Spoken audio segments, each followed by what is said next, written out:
Just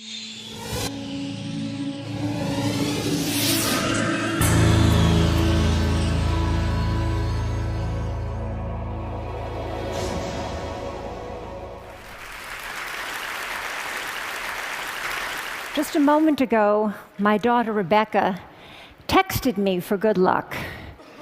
Her text said, "Mom, you will rock." I love this. Getting that text, it was like getting a hug. And so there you have it. I embody the central paradox. I'm a woman who loves getting texts, who's going to tell you that too many of them can be a problem. Actually, that reminder of my daughter brings me to the beginning of my story, 1996, when I gave my first TED Talk. Rebecca was 5 years old, and she was sitting right there in the front row. I had just written a book that celebrated our life on the internet, and I was about to be on the cover of Wired magazine. In those heady days, we were experimenting with chat rooms and online virtual communities. We were exploring different aspects of ourselves, and then we unplugged. I was excited. And as a psychologist, what excited me most was the idea that we would use what we learned in the virtual world about ourselves, about our identity, to live better lives in the real world. Now, fast forward to 2012, I'm back here on the TED stage again. My daughter's 20, she's a college student. She sleeps with her cell phone. So do I.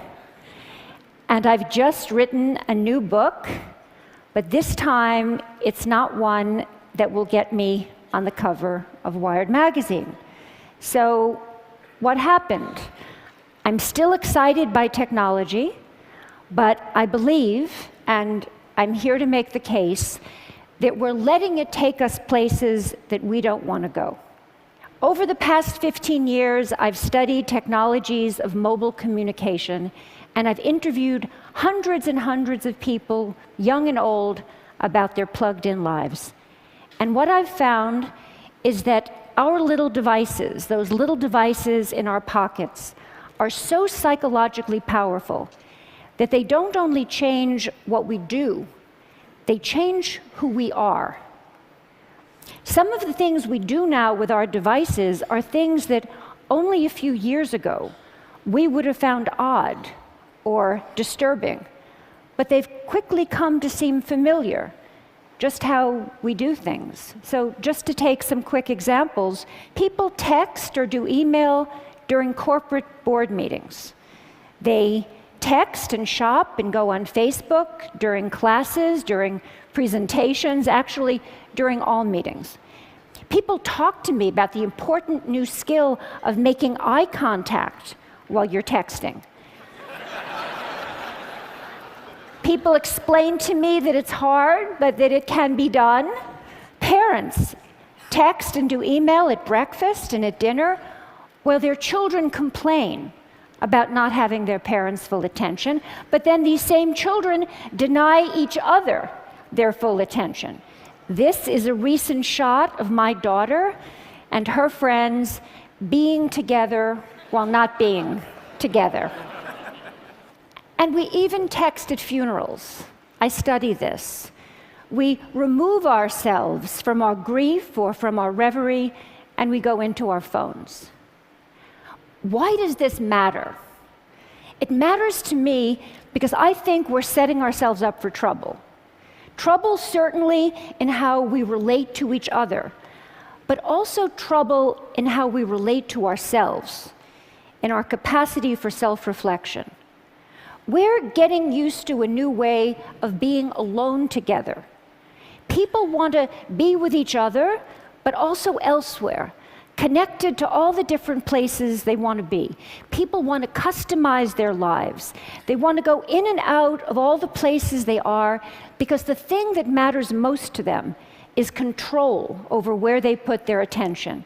So you want to go to that board meeting, but you only want to pay attention to the bits that interest you. And some people think That's a good thing. But you can end up hiding from each other even as we're all constantly connected to each other. A 50-year-old businessman laments to me that he feels he doesn't have colleagues anymore at work. When he goes to work, he doesn't stop by to talk to anybody, he doesn't call, and he says he doesn't want to interrupt his colleagues because he says they're too busy on their email. But then he stops himself and he says, I'm not telling you the truth. I'm the one who doesn't want to be interrupted. I think I should want to, but actually I'd rather just do things on my BlackBerry. Across the generations, I see that people can't get enough of each other if and only if they can have each other at a distance in amounts they can control. I call it the Goldilocks effect.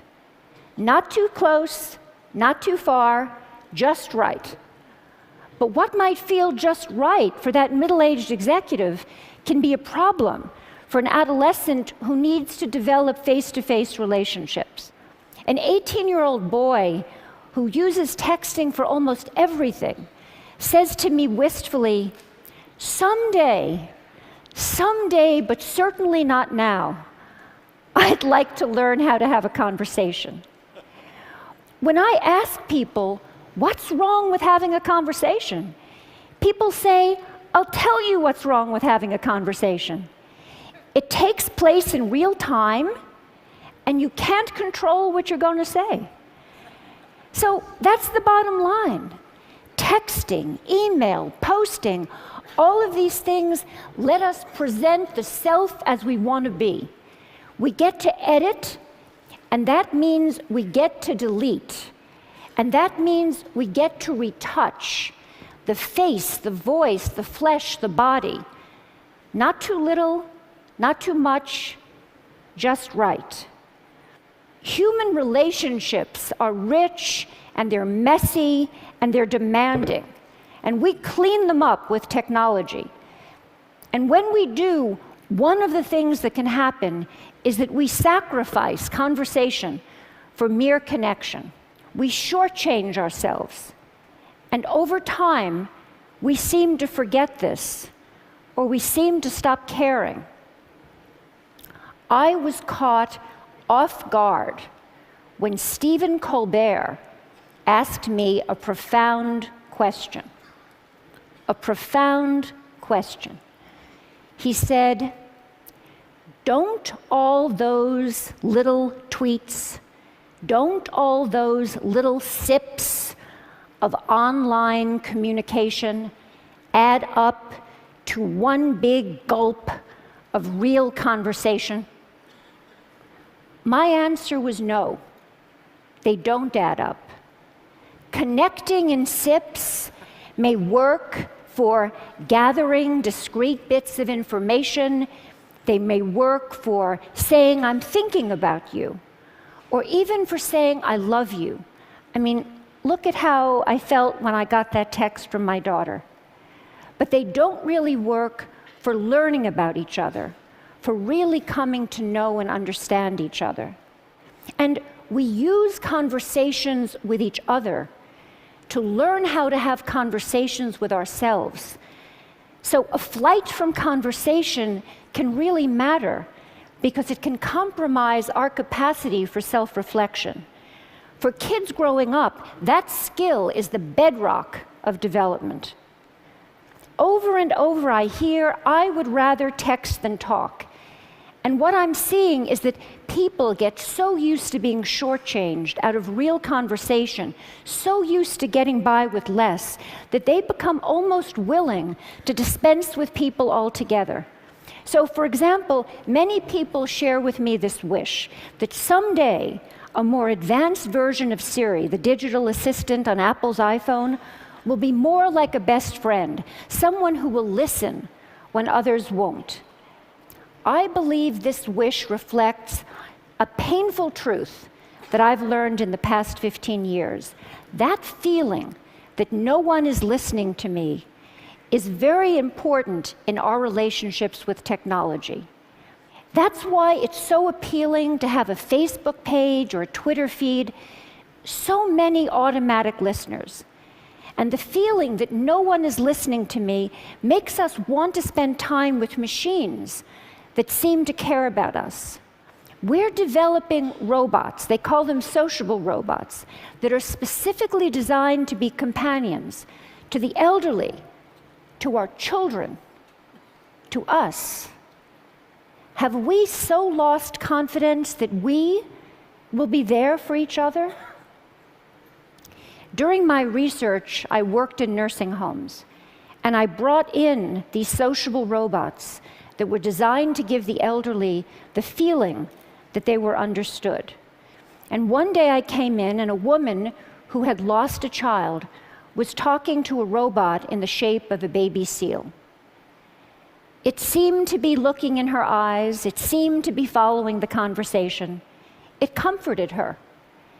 And many people found this amazing. But that woman was trying to make sense of her life with a machine that had no experience of the arc of a human life. That robot put on a great show. And we're vulnerable. People experience pretend empathy as though it were the real thing. So, during that moment, when that woman was experiencing that pretend empathy, I was thinking, that robot can't empathize. It doesn't face death. It doesn't know life. And as that woman took comfort in her robot companion, I didn't find it amazing. I found it one of the most wrenching, complicated moments in my 15 years of work. But when I stepped back, I felt myself at the cold, hard center of a perfect storm. We expect more from technology and less from each other. And I ask myself, why have things come to this? And I believe it's because technology appeals to us most where we are most vulnerable. And we are vulnerable. We're lonely, but we're afraid of intimacy. And so from social networks to sociable robots, we're designing technologies that will give us the illusion of companionship without the demands of friendship. We turn to technology to help us feel connected in ways we can comfortably control. But we're not so comfortable. We are not so much in control. These days, those phones in our pockets are changing our minds and hearts because they offer us three gratifying fantasies. One, that we can put our attention wherever we want it to be. Two, that we will always be heard. And three, that we will never have to be alone. And that third idea, that we will never have to be alone, is central to changing our psyches. Because the moment that people are alone, even for a few seconds, they become anxious, they panic, they fidget, they reach for a device. Just think of people at a checkout line or at a red light. Being alone feels like a problem that needs to be solved, and so people try to solve it by connecting. But here, connection is more like a symptom than a cure. It expresses, but it doesn't solve an underlying problem. But more than a symptom, constant connection is changing the way people think of themselves. It's shaping a new way of being. The best way to describe it is, I share, therefore I am. We use technology to define ourselves by sharing our thoughts and feelings even as we're having them. So before it was, I have a feeling, I want to make a call. Now it's, I want to have a feeling, I need to send a text. The problem with this new regime of I share, therefore I am, is that if we don't have connection, we don't feel like ourselves. We almost don't feel ourselves. So what do? We connect more and more. But in the process, we set ourselves up to be isolated. How do you get from connection to isolation? You end up isolated if you don't cultivate the capacity for solitude, the ability to be separate, to gather yourself. Solitude is where you find yourself so that you can reach out to other people and form real attachments. When we don't have the capacity for solitude, We turn to other people in order to feel less anxious or in order to feel alive. When this happens, we're not able to appreciate who they are. It's as though we're using them as spare parts to support our fragile sense of self. We slip into thinking that always being connected is going to make us feel less alone. But we're at risk, because actually it's the opposite that's true. If we're not able to be alone, we're going to be more lonely. And if we don't teach our children to be alone, they're only going to know how to be lonely. When I spoke at TED in 1996, reporting on my studies of the early virtual communities, I said, those who make the most of their lives on the screen come to it in a spirit of self-reflection. And that's what I'm calling for here, now. Reflection, and more than that, a conversation about where our current use of technology may be taking us, what it might be costing us. We're smitten with technology, and we're afraid, like young lovers, that too much talking might spoil the romance. But it's time to talk. We grew up with digital technology, and so we see it as all grown up. But it's not. It's early days. There's plenty of time for us to reconsider how we use it, how we build it. I'm not suggesting that we turn away from our devices, just that we develop a more self-aware relationship with them, with each other, and with ourselves. I see some first steps. Start thinking of solitude as a good thing. Make room for it. Find ways to demonstrate this as a value to your children. Create sacred spaces at home, the kitchen, the dining room, and reclaim them for conversation. Do the same thing at work. At work, we're so busy communicating that we often don't have time to think. We don't have time to talk about the things that really matter. Change that. Most important, we all really need to listen to each other, including to the boring bits, because it's when we stumble or hesitate or lose our words that we reveal ourselves to each other. Technology is making a bid to redefine human connection, how we care for each other, how we care for ourselves, but it's also giving us the opportunity to affirm our values and our direction. I'm optimistic. We have everything we need to start. We have each other, and we have the greatest chance of success if we recognize our vulnerability, that we listen when technology says it will take something complicated and promises something simpler. So in my work, I hear that life is hard, relationships are filled with risk, and then there's technology. Simpler, hopeful, optimistic, ever young. It's like calling in the cavalry.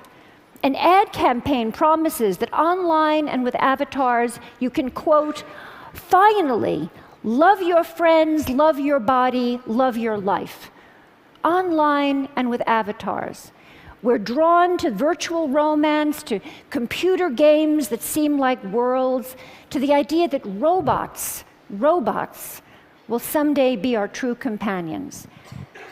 We spend an evening on the social network instead of going to the pub with friends. But our fantasies of substitution have cost us.